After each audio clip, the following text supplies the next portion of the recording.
ಮಾನವ ಮಾನವನಿಗೆ ವಿರೋಧಿಯಾಗಿರುವ ಇಂತಹ ಯುಗದಲ್ಲಿ ಮಾನವನಿಗೆ ಚಿಕ್ಕ ಅಳಿಲುಗಳು ಸ್ನೇಹಿ ಎಂದರೆ ಸಾಮಾನ್ಯ ವಿಷಯನಾ? ಇಲ್ಲಿದೆ ಒಂದು ಅಳಿಲು ಸ್ಟೋರಿ. ಇದನ್ನು ನೋಡಿ ನೀವು ವಿಸ್ಮಯಗೊಳ್ತೀರಾ. ಶಾಸ್ತ್ರಿ ಕುಟುಂಬ ಹಾಗೂ ಚಿಂಟು ಮತ್ತು ಸ್ವೀಟಿಯ ಸ್ವೀಟ್ ಕಥೆ ಇದು.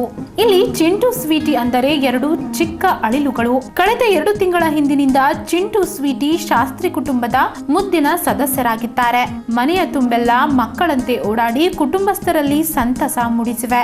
ಮನೆಯವರಿಗೆ ಸಂತಸದ ವಿಷಯವಾದರೆ ನೋಡುಗರಿಗೆ ನಿಜಕ್ಕೂ ಇವು ಆಶ್ಚರ್ಯ ಮೂಡಿಸಿವೆ. ಚಿಂಟು ಸ್ವೀಟಿ ಬಾ ಅಂತ ಕರೆದರೆ ಸಾಕು, ಎಲ್ಲಿದ್ದರೂ ತಟ್ಟನೆ ಓಡಿ ಬರುತ್ತವೆ. ಮೈಕೈ ಮೇಲೆಲ್ಲ ಓಡಾಡಿ ಶಾಸ್ತ್ರಿ ಕುಟುಂಬಸ್ಥರಲ್ಲಿ ಖುಷಿ ಮೂಡಿಸುತ್ತಿವೆ. ಮನುಷ್ಯರ ಸೌಂಡ್ ಕೇಳಿದರೆ ಮಾರುದ್ದ ಓಡಿ ಹೋಗುವ ಅಳಿಲುಗಳು ಇವರು ಕರೆದರೆ ಓಡಿ ಬರುವ ದೃಶ್ಯ ನೋಡಿ ಎಲ್ಲರೂ ನಿಬ್ಬೆರಗಾಗುತ್ತಿದ್ದಾರೆ.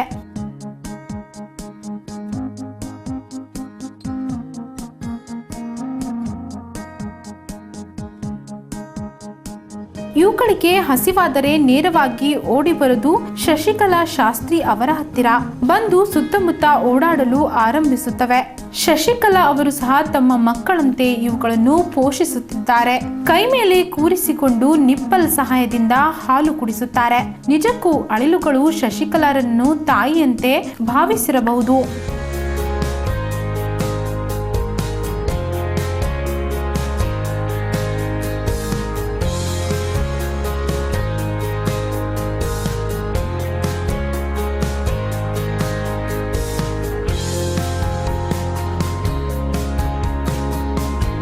ಅಷ್ಟರ ಮಟ್ಟಿಗೆ ಕುಟುಂಬಸ್ಥರಲ್ಲಿ ಈ 2 ಚಿಂಟು ಸ್ವೀಟಿ ಸ್ನೇಹಿಗಳಾಗಿವೆ. ಮನೆಯವರನ್ನು ಹೊರತುಪಡಿಸಿದರೆ ಬೇರೆ ಯಾರಾದ್ರೂ ಬಂದರೆ ತಟ್ಟನೆ ಕರ್ಟನ್ಗಳ ಹಿಂದೆ, ಸೋಫಾ ಹಿಂದೆ ಹೋಗಿ ಅಡಗಿ ಕೂಡುತ್ತವೆ. ಮನೆಯವರು ಸೋಫಾ ಮೇಲೆ ಕುಳಿತರೆ ಅವರ ಪಕ್ಕದಲ್ಲಿ ಬಂದು ಕೂಡುತ್ತವೆ.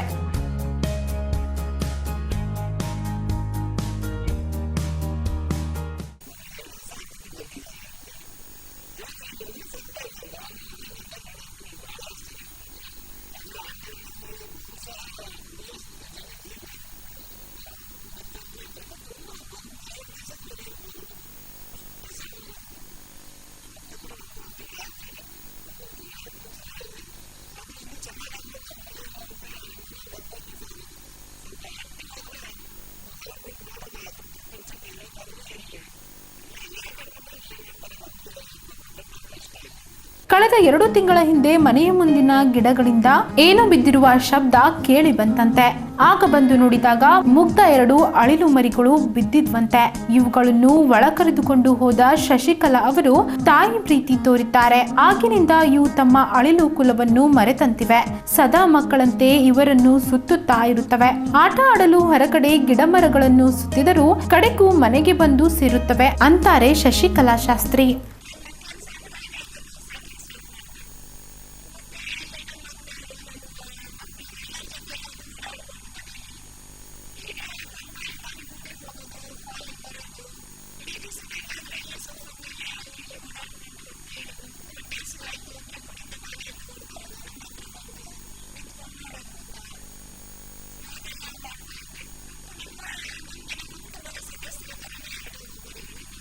ಇದನ್ನು ನೋಡಿದ BSNL ಅಧಿಕಾರಿ ನಂದಕುಮಾರ್ ಪೋದ್ದಾರ್ ಸಹ ವಿಸ್ಮಯಗೊಂಡಿದ್ದಾರೆ. ಈ ಅಳಿಲುಗಳನ್ನು ನೋಡಿ ನಾನು ವಿಚಲಿತಗೊಂಡೆ.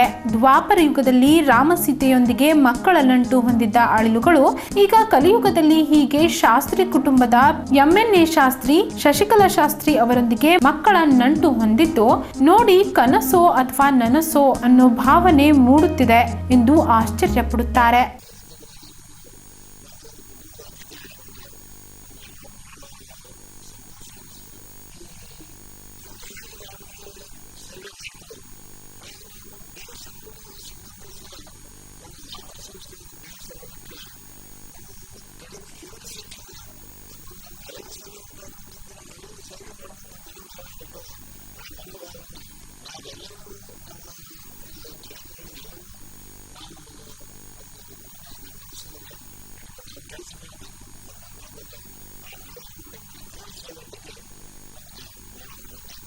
ಇದನ್ನೆಲ್ಲ ನೋಡಿದರೆ ಒಂದೊತ್ತು ನಿಜ ಅನ್ಬೋದು, ಪ್ರಾಣಿಗಳಲ್ಲಿಯೂ ಮಾನವೀಯತೆ ಇದೆ.